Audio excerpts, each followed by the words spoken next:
professor Aldo Santos. É um orgulho, né? Aí, assim, fazer parte de um coletivo junto com esse professor. Tá todo mundo convidado a se juntar a esse coletivo, tá? Vocês podem mandar mensagem lá no WhatsApp. Quem quiser entrar no nosso grupo do WhatsApp, vocês podem mandar mensagem para o nosso Insta, porque cada um de vocês é importante.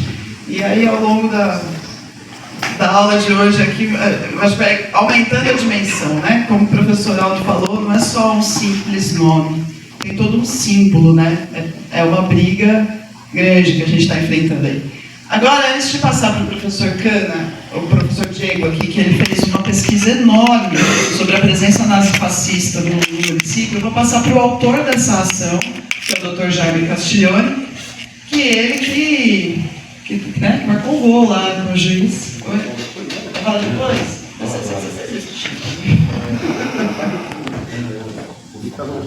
Bom, o Dr. Jaime vai falar um pouquinho aqui de como é que foi essa ação popular. Explica para todo mundo o que é uma ação popular.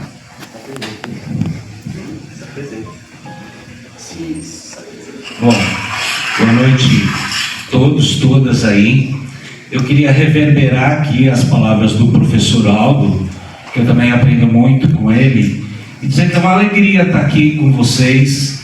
Eu também estive aí desse lado do banco, agradecer os professores, a professora aqui que eu estou conhecendo hoje, todos os amigos, amigas, também tem amigos e amigas aqui de luta aqui, que não se perderam, né? Que não se deixaram alienar por esse momento que a gente vive. Bom, eu queria dizer também, o professor Aldo falou da infância dele, eu queria só falar um pedaço da minha infância, que a gente também é vítima, né? Então eu também era vítima daquele pessoal que falava assim, olha, não fica falando essas coisas que o homem do saco vai vir te pegar, né? Aí você já fica, né, aquela coisa ditatorial, né, sem respeito. Bom, vamos pular logo para a ação. Foi da seguinte forma. Eu conheci o professor Aldo é professor de filosofia, junto com o professor Diego Cana, aqui a querida Lívia, que é da área da cultura, e eu me identifiquei bastante com as ideias deles. E era uma identificação, eu diria até não enviesada, não é uma identificação ideológica. É claro, se você falar em direitos para quem é da extrema direita, eles vão te caracterizar como ideológico. Tudo que você fala em direitos, eles já lacram e rotulam você como ideológico. Não é uma questão de ideologia, é uma questão, sobretudo, de respeito ao próximo e de humanidade. Da gente ter consciência e não se deixar perder essa consciência. Não deixar perder aquilo que a gente tem dentro da gente. A ação que motivou, particularmente a mim, foi a questão do senso de justiça. A gente estuda, a gente está do outro lado, né, aí nos bancos. Às vezes eu também estou, normalmente estou, a gente vai e volta, né, porque a vida sempre a gente vai aprendendo, mas não é uma questão de se cobrar, é uma questão natural que sai de uma consciência, que sai dentro do coração. Então você passa a ver uma série de coisas e entende outras coisas.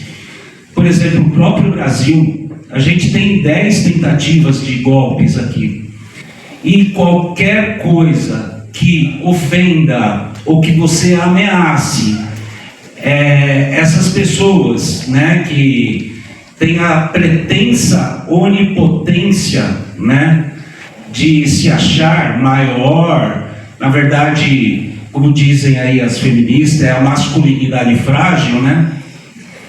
Qualquer coisa que você faça, então eles já se fecham e partem para violência, seja ela nas palavras Hoje, né, a gente vê através das narrativas, né, das fake news. Isso é uma forma de ditadura e de agressão também.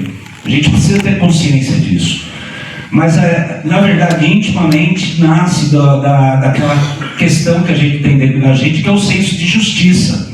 Você olhar desde pequeno, quando você anda, você fala, por que a pessoa mais pobre, e você vai entendendo as injustiças de um Estado aparelhado, né? De um crime ali estrutural que faz parte desse Estado que a gente tem, que é representado por pessoas, e quando você passa a ver essas agressões, é claro que elas ferem. E a gente não pode deixar isso, que está dentro da gente, que a gente tem como missão, às vezes, se perder. Então, nasce disso. Quando eu conheço o professor Aldo Santos, um tempo atrás, e conheço a história dele, então há uma identidade muito forte. Ele, da Lívia e vários aqui, que são nobres nos seus sentimentos, nobres nas suas proposituras, nas suas ações, são corajosos. Nos tempos de hoje é preciso ter coragem. E nasce daí. Passo também a conhecer o professor Diego, que fez uma pesquisa maravilhosa ali na Vila Mussolini. Espero que não esteja sendo muito cansativo aqui também, né? Porque às vezes dá sono. Mas fez uma pesquisa maravilhosa, e há quem dizia aqui, a própria Lívia de Ramos, ela mesma me falava, não, fala que Mussolini aqui foi uma família que habitou aqui. Então você vê que são narrativas que vão formando a consciência, às vezes, de quem não conhece, não sabe, não teve oportunidade.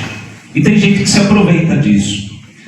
Então fez uma pesquisa maravilhosa que ele colocou, ele deve falar sobre isso, o Gabriel Danúzio, e várias ruas ali eram todos assistentes generais do Mussolini. Não tem nem como negar as ruas ali da Vila Mussolini. Então ela foi fundada ali em 1925, nasce daí, e eu tomo força, né, depois de conversar com o professor Aldo, com o Diego Cana e com o grupo. Então vamos procurar isso daí na justiça e vamos materializar do pouco que a gente conquistou na Constituição de 88.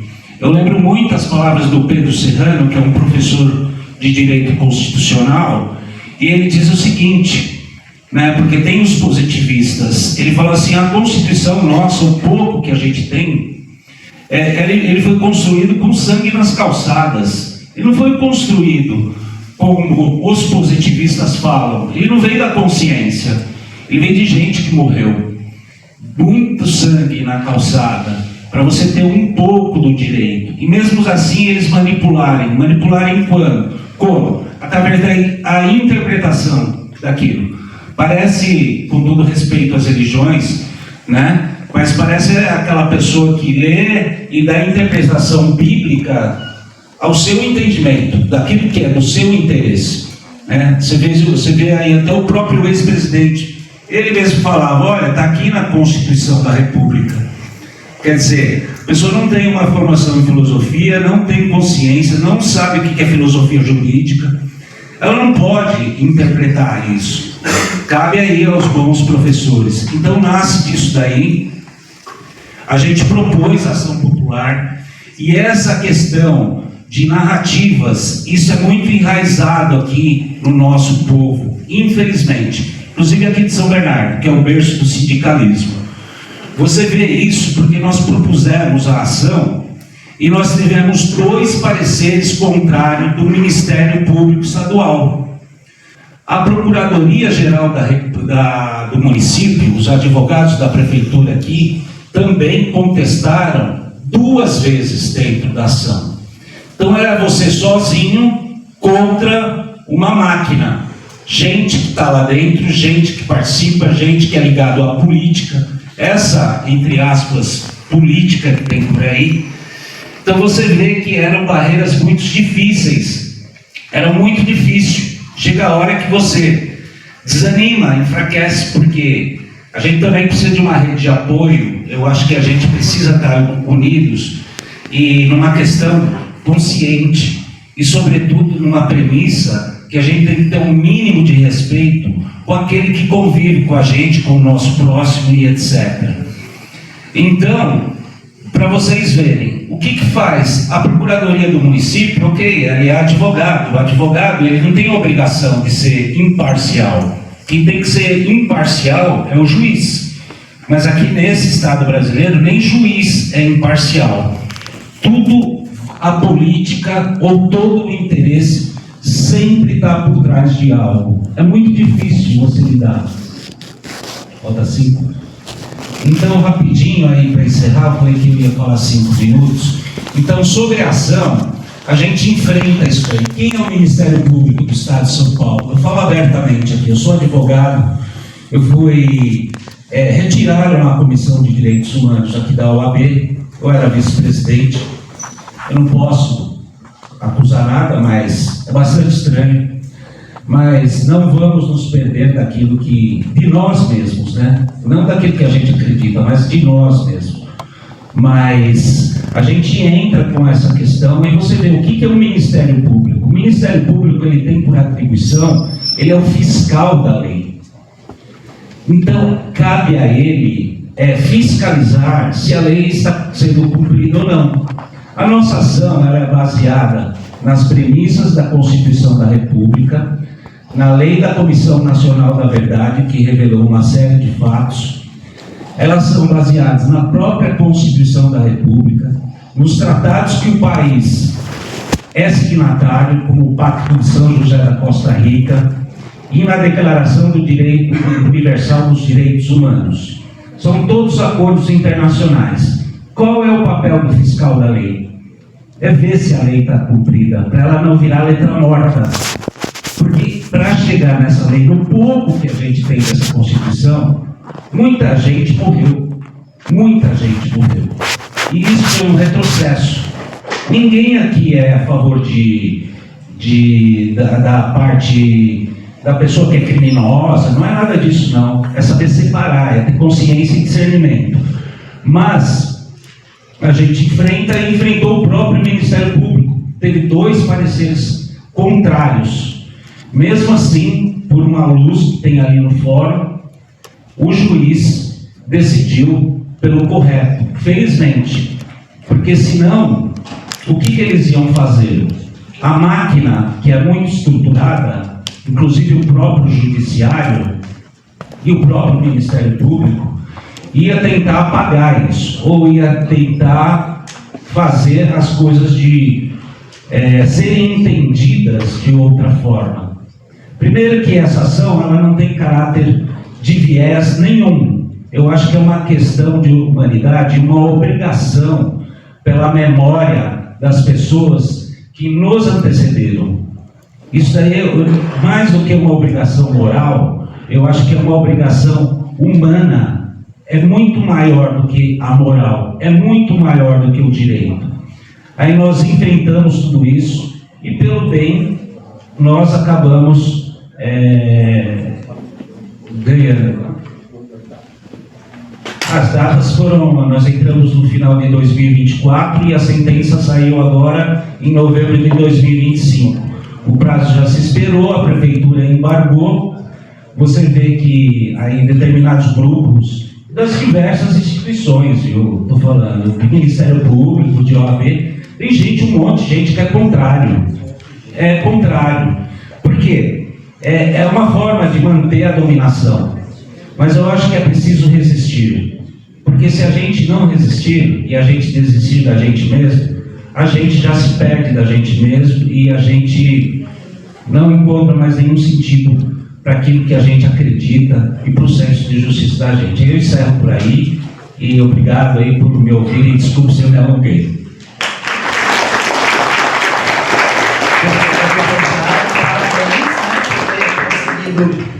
Por ter conquistado na justiça essa sentença, vocês estão vendo, conforme cada um vai falando, vocês estão vendo que o buraco é mais embaixo. E só para completar aqui, Jaime, o prazo para a prefeitura recorrer em segunda instância é dia 22... Não, é 7 de setembro, porque teve outra... a gente teve, Olivia, o fórum para a vara, a primeira vara da Fazenda Pública. Tem o doutor Alexandre lá também, que a gente ganhou várias causas com ele. Eu chamo ele de Xandão aqui de São Bernardo, né? Porque ele é legalista, pelo menos, né? Mas a Vares pediu a intimação, achou por bem fazer o que é correto, pediu a intimação para a prefeitura agora, em julho, prazo até dia 7 de setembro. 8 de setembro. Então, até lá, a gente mais ou menos tem, assim, um fôlego. Para quê? Para a gente se fortalecer enquanto campanha, entende? Então, assim, reforçando, é super importante que cada um de vocês saia daqui, tenha assinado ali o abaixo-assinado. Isso tudo se torna documento para o Jaime, em segunda instância, poder rebater lá, não sei nem que argumentos eles vão usar, né? Mas, então, é um tempo que a gente ganha. E também de fazer essa formação. Porque, como o Jaime falou, tem gente que mora, eu sou do bairro de Ramos, eu cresci na Vila Mussolini, então eu sou cria de lá, vamos lá. Eu estudei no Cazueiro Fusinaca, que é uma escola, hoje, né, EMEB, no coração da Vila Mussolini. Nunca um professor chegou e falou, sabe o que significa isso aqui? Nunca. Eu demorei muito tempo para saber que era Mussolini, gente. Péssimo ensino, eu fui descobrir isso lá pelo ensino médio. Então a gente vai naturalizando isso, né? Onde você mora? Vila Hitler. Normal, Vila Hitler, sabe? E só depois de adulta, praticamente, fui ter essa ideia. Então, despertar isso na geração de hoje, né, nos moradores, é a nossa luta. Então, a gente conta com vocês para amplificar essa nossa voz.